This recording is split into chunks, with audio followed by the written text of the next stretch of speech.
Di balik rimbunya kanopi hijau yang menyelimuti Kepulauan Nusantara, tersimpan rahasia yang telah tertidur selama ribuan tahun.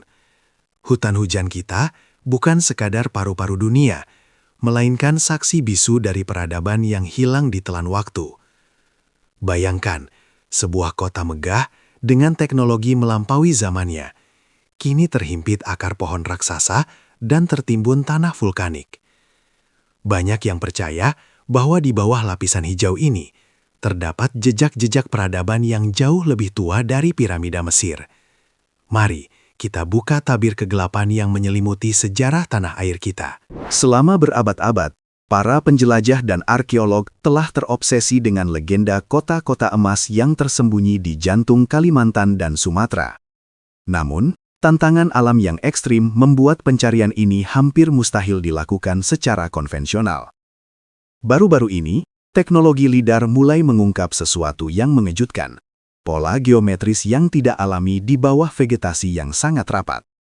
Struktur ini menyerupai jalan raya, kanal, dan fondasi bangunan masif yang luasnya mencakup puluhan kilometer. Apakah ini bukti bahwa hutan kita adalah makam dari sebuah kekaisaran yang terlupakan? Namun misteri ini menjadi semakin dalam ketika kita menghubungkannya dengan teori tentang Atlantis. Plato, filsuf Yunani kuno, mendeskripsikan Atlantis sebagai negeri yang kaya raya, memiliki tanah yang subur, dan berada di seberang pilar Hercules. Banyak peneliti berpendapat bahwa deskripsi geografi, iklim, dan kekayaan mineral Atlantis sangat cocok dengan wilayah Sundaland, daratan luas yang menyatukan Jawa, Sumatera, dan Kalimantan sebelum akhirnya tenggelam di akhir zaman es. Jika teori ini benar, maka Nusantara adalah jantung dari peradaban paling maju di masa prasejarah. Konflik muncul ketika sejarah arus utama menolak ide ini. Para akademisi berargumen bahwa tidak ada bukti konkret mengenai peradaban maju sebelum 10.000 tahun yang lalu. Namun, penemuan seperti situs Gunung Padang di Cianjur mulai menggoyahkan fondasi tersebut. Lapisan-lapisan tanah di sana menunjukkan struktur yang dibangun oleh manusia jauh sebelum peradaban Mesopotamia lahir. Ada ketegangan antara apa yang tertulis di buku sejarah dan apa yang terpendam di bawah kaki kita. Mengapa fakta-fakta ini seolah-olah disembunyikan atau diabaikan oleh dunia internasional? Klimaks dari teori ini mengarah pada satu peristiwa dahsyat, letusan gunung berapi super yang mengubah wajah dunia. Wilayah Nusantara dikenal sebagai cincin api Pasifik, rumah bagi gunung-gunung paling mematikan di bumi. Teori konspirasi menyebutkan bahwa letusan Toba atau letusan purba lainnya memicu tsunami raksasa yang menenggelamkan ibu kota Atlantis dalam semalam. Kota-kota yang tersisa di dataran tinggi akhirnya ditinggalkan dan perlahan-lahan ditelan oleh pertumbuhan hutan tropis yang sangat cepat, meninggalkan kita dengan hanya puing-puing yang sulit dikenali. Lihatlah ke dalam hutan-hutan primer kita. Di sana, pohon-pohon berumur ratusan tahun tumbuh di atas gundukan tanah yang mencurigakan.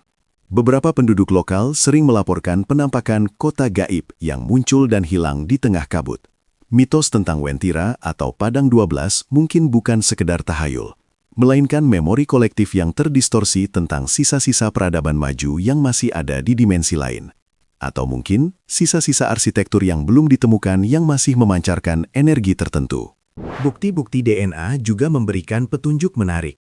Beberapa penelitian menunjukkan bahwa migrasi manusia kuno tidak hanya datang ke Nusantara, tetapi juga keluar dari Nusantara menuju Pasifik dan Amerika. Ini memperkuat gagasan bahwa Indonesia adalah pusat distribusi budaya dan pengetahuan di masa lampau. Jika Atlantis benar-benar ada di sini, maka kita adalah pewaris langsung dari sebuah kebijaksanaan yang hilang. Kekayaan alam kita saat ini, seperti emas dan rempah-rempah, hanyalah sisa-sisa dari kejayaan luar biasa yang pernah kita miliki. Misteri ini memang belum sepenuhnya terpecahkan, namun pencarian terus berlanjut. Setiap ekskavasi baru dan setiap data satelit yang masuk membawa kita satu langkah lebih dekat kepada kebenaran. Menemukan kota yang hilang bukan hanya tentang mencari harta karun, melainkan tentang menemukan jati diri kita sebagai bangsa. Kita diingatkan bahwa sejarah adalah siklus.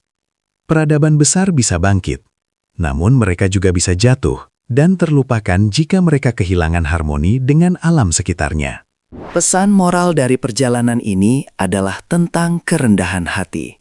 Kita sering merasa sebagai puncak dari evolusi manusia, namun sejarah Nusantara menunjukkan bahwa ada raksasa yang berdiri sebelum kita. Kita harus menjaga hutan kita, karena di dalamnya tersimpan arsip sejarah yang paling murni. Jangan biarkan keserakahan menghancurkan bukti-bukti terakhir dari leluhur kita. Hutan adalah perpustakaan hidup yang menumbuhkan bukti baca oleh mereka yang memiliki keberanian untuk mencari kebenaran. Terima kasih telah menemani perjalanan misterius ini. Apakah menurutmu Atlantis benar-benar ada di Indonesia? Ataukah ini semua hanya legenda yang indah? Tuliskan pendapatmu di kolom komentar di bawah. Jangan lupa untuk klik tombol like jika kamu menyukai konten sejarah seperti ini. Subscribe untuk penjelajahan misteri lainnya. Dan bagikan video ini agar lebih banyak orang yang mengenal kehebatan Nusantara. Sampai jumpa di misteri berikutnya.